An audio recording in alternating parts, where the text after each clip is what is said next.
Good morning, everyone. Happy Monday. Welcome to Nadlan, broadcasting to you from the East Coast of New York, giving you daily updates from real estate entrepreneurs so you can become one yourself. And today we have post number 1+2 from Entrepreneur of the Week, Rinat Reuveni-Lerner, about the Austin, Texas real estate market, a crazy market, crazy boom, prices appreciate daily. And also we're going to hear about her personal story, how she became a realtor in that market from being a pharmacist. So that should be really interesting. So if you've been wondering who we are, Nadlan is providing real estate courses, real estate mentoring, financing, also for foreign nationals, deal analysis services. If you've been offered a property and you're not sure if it's a good property for you to purchase, the price, the location, the migration, jobs, all of that, you're more than welcome to contact us. And great deal offerings. If you like our content, please give us a thumbs up. It will make sure that everyone else gonna see our content, and of course subscribe to the channel. So without further ado, let's jump into the post of the day, post number 1. All right, Rinat Reuveni-Lerner. All right, so then I told him, I do not care about anything, leave everything, move to Texas. I said this sentence to my husband on the night of February 2nd, 2012, in the suite of Hotel La Meridian on the La Rambla in Barcelona. We went to Barcelona to celebrate my 40th birthday, to break away a bit from the rat race. Although it is quite corny, this disengagement sometimes brings insights that are followed by decisions from years of life. There are those who will call it the age 40 crisis.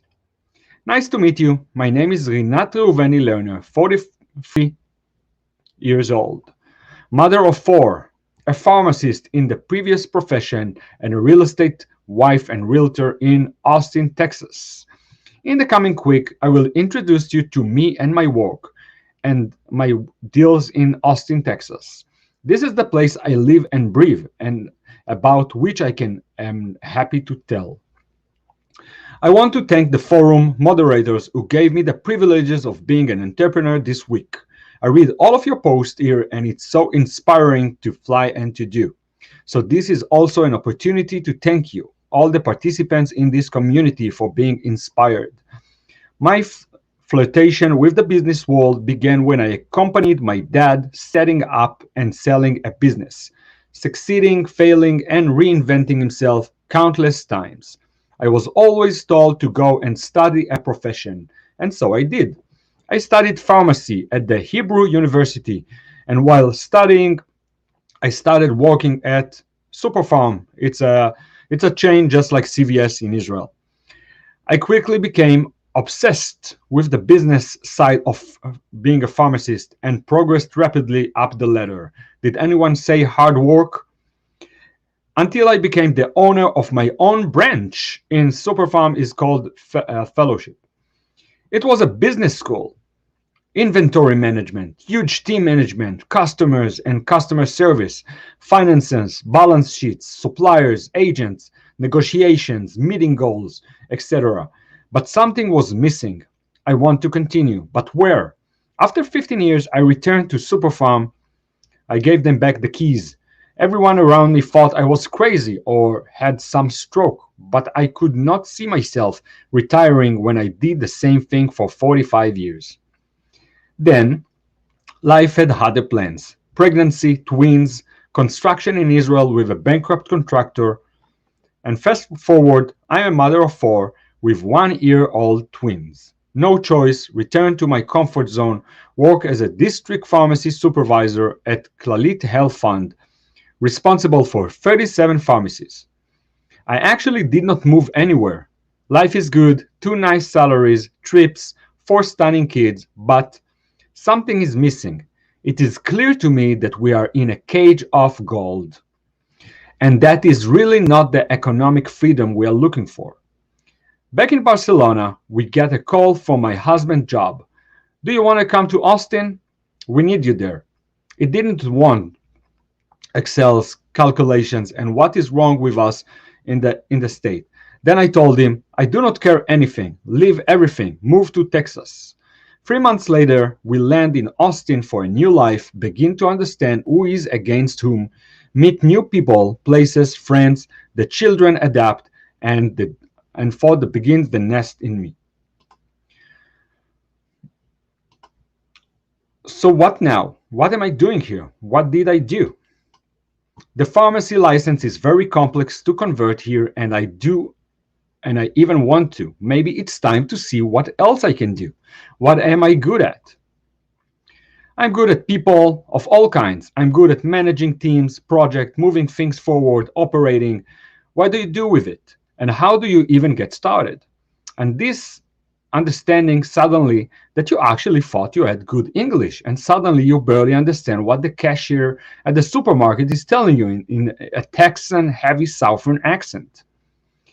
And the email you sent to a school counselor is considered too aggressive here, even though you used all the polite words you know in English. Later, I will share what is the connection between pharmacy and real estate. What is it about Austin that made it the hottest thing, and was there another chance left? Is it possible to trust Zillow? Why do I even need a broker, and what does it do? Spoiler, more than you think, and some more tips and stories from life. Have a lovely week for all of you guys, and see you later. Okay, so we can see Rinat here with her husband in Austin, Texas. Welcome to Austin. All right, let me share the screen with you guys.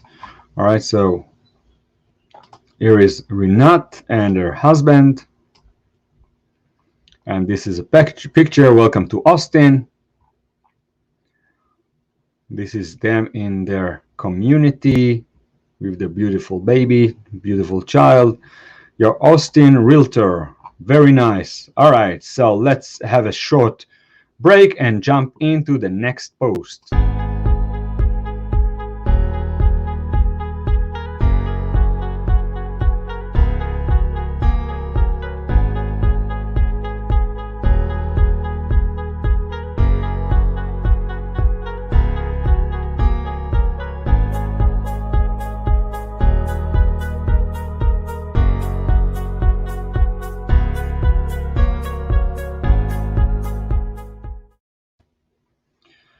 All right, guys. So basically, what is the connection between pharmacy and real estate? Post number 2. Before moving to Austin, most of the conversation were in style. So what are you going to do there all day? I do not know. Reconsidering a route. What will you not work? Maybe it's time to find out what other things I can do. Will you be a pharmacist there too? I do not know. Maybe. All the possibilities are open. It is not scary. Then I bought the children Dr. Drew's book, If You Go Out, You Come to Wonderful Places. Started reading it to them and to myself. Highly recommend keeping a copy of it at home. I decided to keep myself busy and welcome all the newcomers who come here and have to find themselves again. Find a home, school, kindergarten, get a driver license, and more and more. I did all of this, and I have 4 children here and have already researched all the kindergartens in the area. From every family that came here, I heard the same sentences. Rinat, it's pity we didn't discover you before we moved. It's a pity you are not a mediator. A pity you are not a relocation assistant. And the idea started to mature. I decided to get a brokerage license and start small, just to help Israelis who are looking for housing, and like a snowball, it's rolled and rolled. And those who bought housing also want to invest, and they also tell their friends. And it is not so small anymore. So I did a pharmacy conversion to a real estate agent, and you will know that day by day I find more and more tangent points. First, helping people, knowing how to listen to the client and distill their needs and offer the best help. Sometimes good advice makes all the difference. Good advice makes all the difference. The companion and the feeling that I'm part of a cornerstone so important to the family is for me priceless. The feeling at the end of the day that they bought a house and I was there to accompany them on the way. is amazing, and it does not matter if they invest or buy the house of their dreams.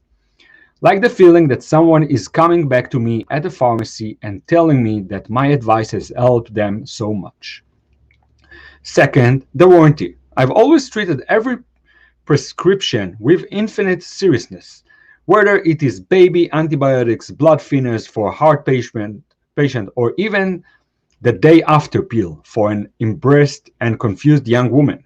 Behind every prescription is a person who trusts my professionalism and my ability to detail. That's how I've taught and educated my pharmacist, my future, and my interns. Same thing in real estate. When I make a purchase contract, lease, or represent a seller, buyer, landlord, tenant, I understand that they have entrusted their money and property and make every effort to check the details to make sure there are no mistakes, chasing the inspection, the title, and the lender, and puts their interest first. The good of the customer is engraved in DNA. Third, avoiding working on an automation. The biggest fear I had as a pharmacist was that my pharmacists would work on an automation. So mistakes happen. So does real estate. Every transaction is something new. Every property is a new world, and every home has the story to tell. Need to constantly re-examine. Open eyes and examine the property for its body. Even if I have already seen dozens of houses in this area and I know the contractor who built them. Did I make any mistakes? For sure. Not much. Tap wood. Did I learn from them? For sure. Will more mistakes happen? Hope not, but probably yes.